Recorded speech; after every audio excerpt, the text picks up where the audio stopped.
தேனீக்கள் துரத்துகிறது போல உங்களை துரத்தி உங்களை சேயீர் தொடங்கி ஓர்மா மட்டும் முறியடித்தார்கள். ஓர்மா மட்டும் முறியடித்தார்கள். நீங்கள் திரும்பி வந்து கர்த்தருடைய சமூகத்தில் அழுதீர்கள். அல்லேலூயா. சொல்ல மோசே சொல்ல அவங்க என்ன செஞ்சாங்க? மீறி போனாங்க. ஆனா அவங்க என்ன பண்ணல? ஜெயத்தை சந்திக்கல, தோல்விதான் சந்திச்சாங்க, முறிந்து போனார்கள். கர்த்தர் வாக்குத்தத்தம் பண்ணப்பட்ட தேசத்துக்கு நாங்கள் என்ன பண்ணுறோம்? போகிறோம் அப்படின்னு சொல்லிட்டு போனாங்க. ஆனால் என்ன பண்ணலை? போக முடியல, ஜெயிக்க முடியல, அவர்கள் முறிந்து போனார்கள் என்று வேதம் சொல்கிறது. காரணம் என்ன அப்படின்னு கேட்டால், விசுவாசிச்சாங்க. என்னது? விசுவாசிச்சாங்க, ஆனால் அவருடைய வார்த்தையின்படி செய்யல. இன்னைக்கு நம்ம ஏன் நம்முடைய வாழ்க்கையில் நிறைய தோல்விகளை சந்திப்பதற்கு காரணம் என்ன அப்படின்னா, விசுவாசத்தின் அடிப்படையில் அவருடைய வார்த்தையின்படி செய்ய தவறி விடுகிறோம். இந்த ஜனங்க விசுவாசத்தின் அடிப்படையில் மலை மேல் ஏறுவதற்கு முயற்சி செஞ்சாங்களே தவிர அவருடைய வார்த்தையின் அடிப்படையில் மலை மேலே ஏறலை. நீங்கள் கிறிஸ்தவர்களாக இருந்தும், ஜெபிக்கிறவர்களாக இருந்தும், ஞான ஸ்நானம் பெற்றவர்களாக இருந்தும், சபைக்கு போகிறவர்களாக இருந்தும், உபவாசிக்கிறவர்களாக இருந்தும், கர்த்தருடைய பிள்ளைகளாக இருந்தும், ஏன் இன்றைக்கு அதிகமாய் தோல்விகளை நம்ம சந்திக்கிறோம் என்று சொன்னால், விசுவாசத்தின் அடிப்படையில் நிறைய செய்கிறோம், ஆனால் அவருடைய வார்த்தையின் அடிப்படையில் என்ன பண்ணுறது கிடையாது, செய்யறது கிடையாது. அல்லேலூயா. நல்லா புரிந்து கொள்ளணும். என்னதான் நமக்கு விசுவாசம் இருந்தாலும், விசுவாசத்தின் அடிப்படையில் செய்தாலும் கூட அதைவிட முக்கியமானது என்ன அப்படின்னு கேட்டால், அவருடைய வார்த்தையின்படி செய்ய வேண்டியது அவசியமாக இருக்கிறது.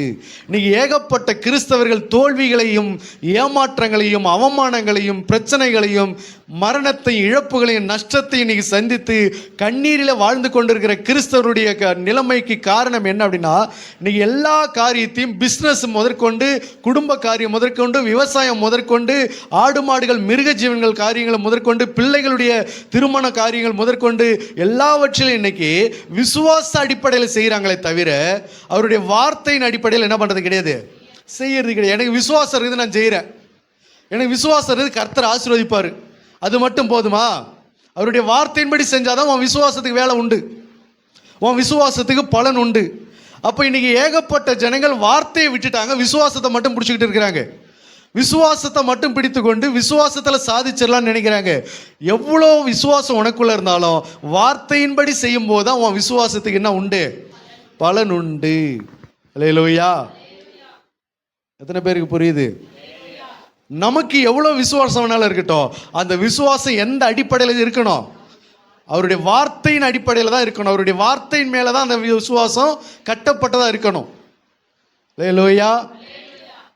வார்த்தையின்படி நம்முடைய அனுபவம் எவ்வளவு இருந்தாலும் அனுபவத்தின்படி செய்யாம நம்முடைய ஆண்டவருடைய வார்த்தையின்படி செய்யும் போது அதில் பலனை பார்க்க முடியும். இன்னைக்கு இந்த 3 காரியத்தை நம்ம பார்க்கிறோம். அங்கேயும் தோல்வி இல்லை, இங்கேயும் தோல்வியை சந்திக்கல, அங்கேயும் ஏமாற்றத்தை சந்திக்கல.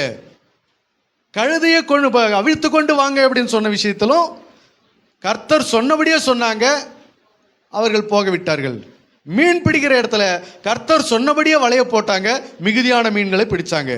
கானாவூர் கல்யாண வீடுகளில் கர்த்தர் சொன்னபடியே ஜாடிகளை தண்ணீரால் நிரப்பினாங்க, அற்புதத்தை பார்த்தாங்க.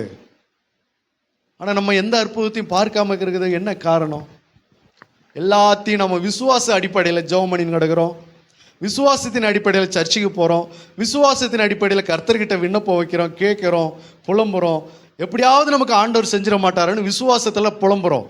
ஆனால் ஆண்டவர் பார்க்கிறதோ விசுவாசம் மாத்திரமல்ல, கர்த்தருடைய வார்த்தையின்படி நீ செய்ய வேண்டியது அவசியம்.